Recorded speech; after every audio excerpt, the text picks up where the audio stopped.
Art is not confession. A writer who explores violence is not confessing to violence. A painter who depicts darkness is not admitting to darkness. A poet who inhabits the voice of a criminal is not revealing a crime. This is one of the most fundamental and most repeatedly misunderstood principles of creative expression: the distinction between the artist and the character, between the work and the autobiography. It is a distinction that the justice system, when it encounters creative work as potential evidence, does not always adequately maintain. Kofi Mensah was a 29-year-old poet and spoken word performer from Bristol, England. He had published one collection, appeared at festivals across the UK, and had built a modest but genuine reputation in the British spoken word scene. His work drew on his Ghanaian heritage, on his upbringing in Easton, Bristol, and on the specifics of urban Black British experience, with a directness and an unflinching engagement with difficult material that was, in the spoken word tradition, entirely characteristic.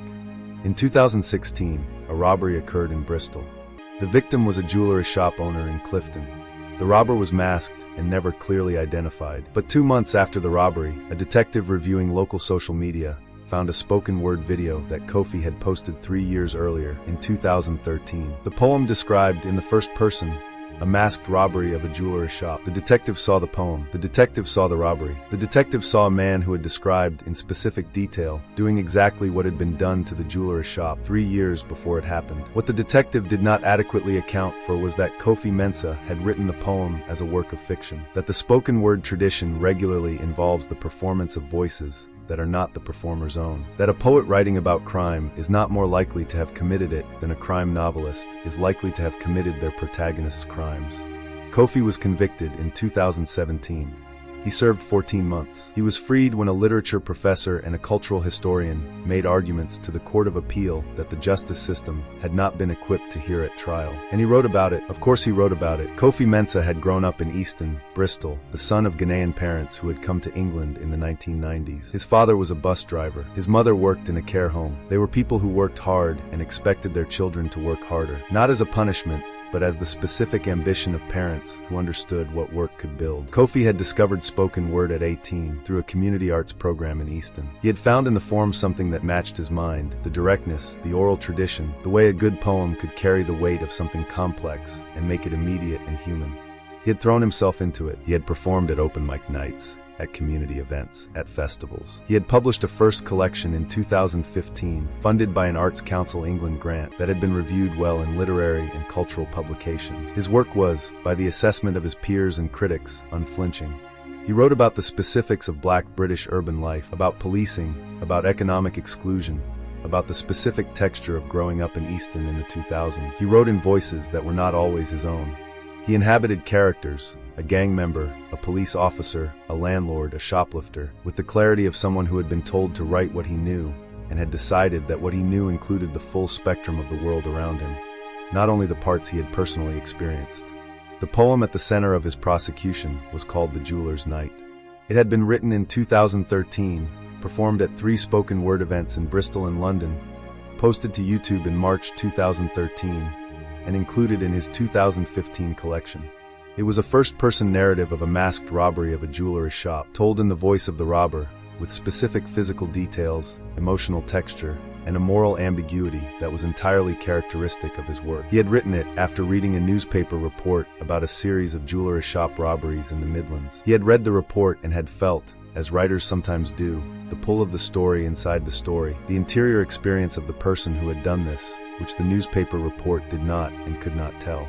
He had written that interior experience. It was fiction. 3 years later, a jewelry shop in Clifton, Bristol was robbed by a masked individual who matched no one's physical description clearly, and a detective found the poem. The robbery at Vickers Fine Jewelry in Clifton occurred on a Thursday afternoon in October 2016. The robber was masked, wore gloves, and entered through the front door at a moment when only one member of staff was present. The robbery lasted 90 seconds. Jewelry and cash totaling approximately £18,000 were taken. The robber left through the front door and disappeared into the Thursday afternoon foot traffic. There was CCTV footage. The footage showed a person of medium height in dark clothing and a balaclava. No identifying features were visible. No DNA was recovered. No fingerprints. No witnesses outside the shop had noticed anything that distinguished the robber from any other pedestrian. Detective Constable Mark Hargreaves was assigned to the case. D.C. Hargreaves spent 6 weeks finding nothing of substance. He was thorough, methodical, and frustrated. In December 2016, on the advice of a colleague who had been using social media searches in similar cases, he began searching Bristol area social media for any reference to jeweler shop robberies, Clifton, or Vickers Fine Jewelry. He found the jeweler's night. He watched the video. He read the poem.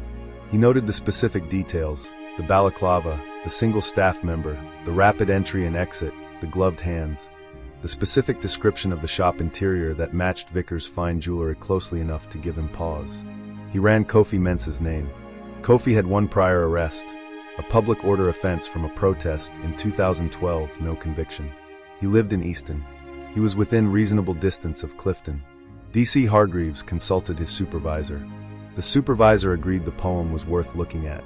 Neither of them consulted a literature specialist, a spoken word expert, or anyone with knowledge of the creative writing tradition that the poem operated within. They asked whether Kofi's physical description matched the robbery. It did broadly. A black male in his late 20s, medium height, medium build. These characteristics matched tens of thousands of people in Bristol. They decided to bring him in. Kofi was interviewed for 3 hours. He explained the poem immediately and completely. He said, "This is creative writing. I wrote it after reading about a series of robberies. I have never robbed anyone. I do not know how to rob a jeweler's shop. I made it up." He said, "This is what poets do. We write about things we have not done. That is the entire point." D.C. Hargreaves noted his account. The investigation continued. The trial of Kofi Mensah opened at Bristol Crown Court in March 2017. It lasted 2 weeks. The prosecution's case was built on 3 elements. The poem, which they described as evidence of prior planning and specific knowledge, Kofi's proximity to the crime scene, and the absence of an alibi for the specific 90-minute window of the robbery. Kofi had been at home alone that Thursday afternoon, which he discovered only after the robbery had occurred, when he was told he needed one. The defense made the creative writing argument clearly and at length.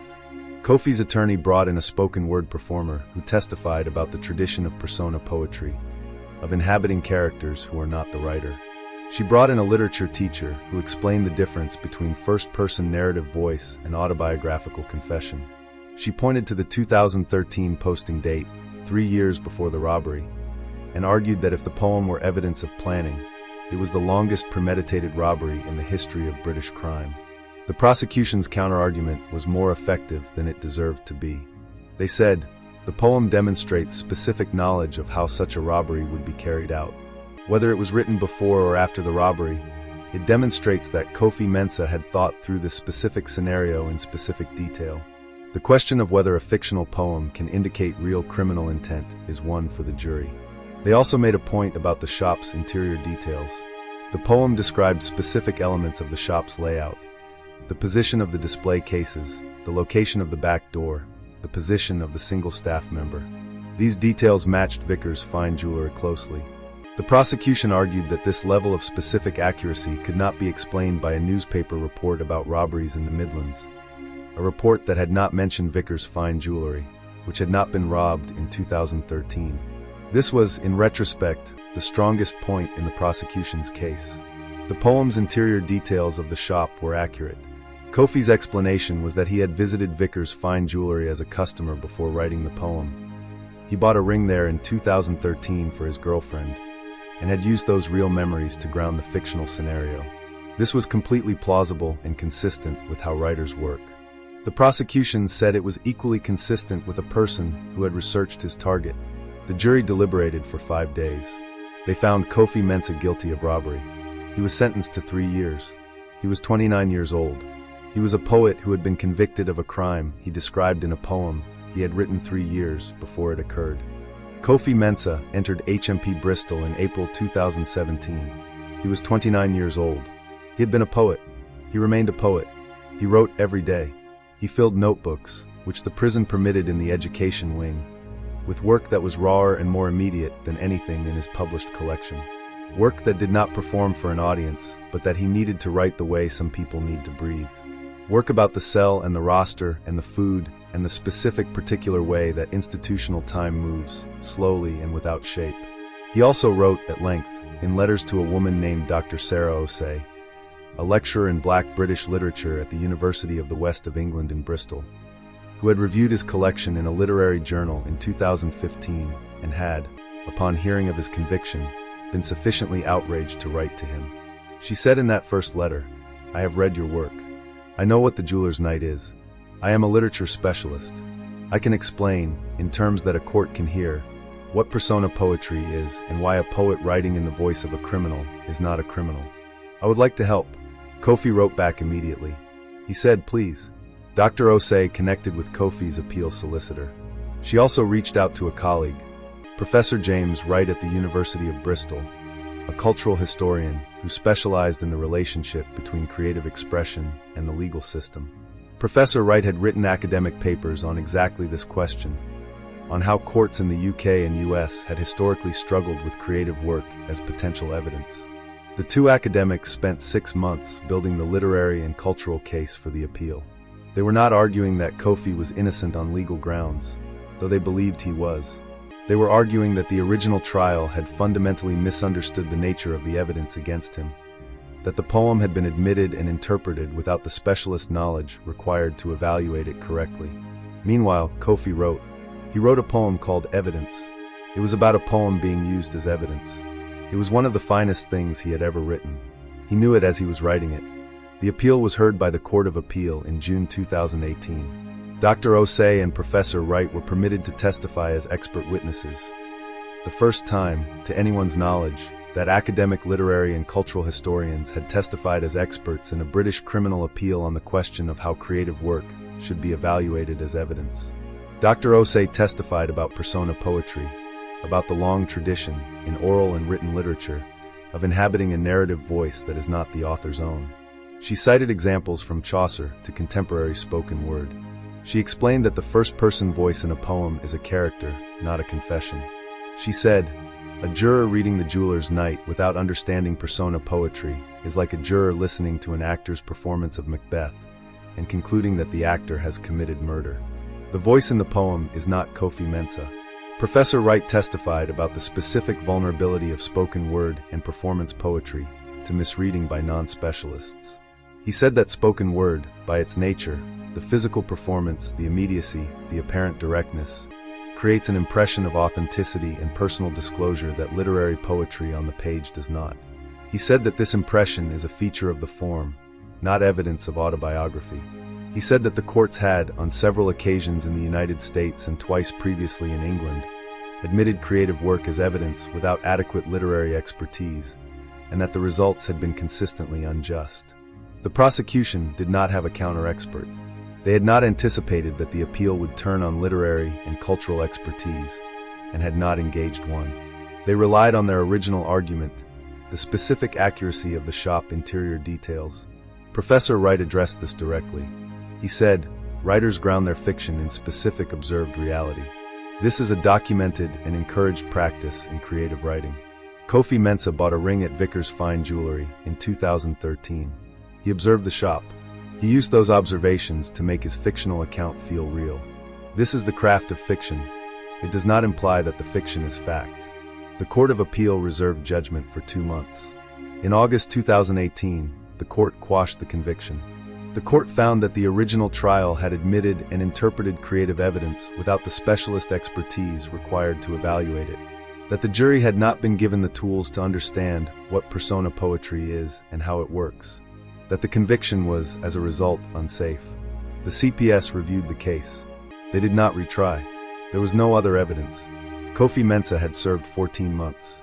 Kofi Mensah published his second poetry collection in 2020. It was called Evidence. It contained 34 poems written during and after his imprisonment. The title poem, Evidence, was the one he had known was his finest while writing it in the education wing. The collection was reviewed widely. It won the Forward Prize for Best Collection in 2021. The citation described it as a work that had taken an act of profound injustice and made from it something that would outlast the injustice, which is, the citation noted, what poets have always been asked to do and rarely get to do so directly.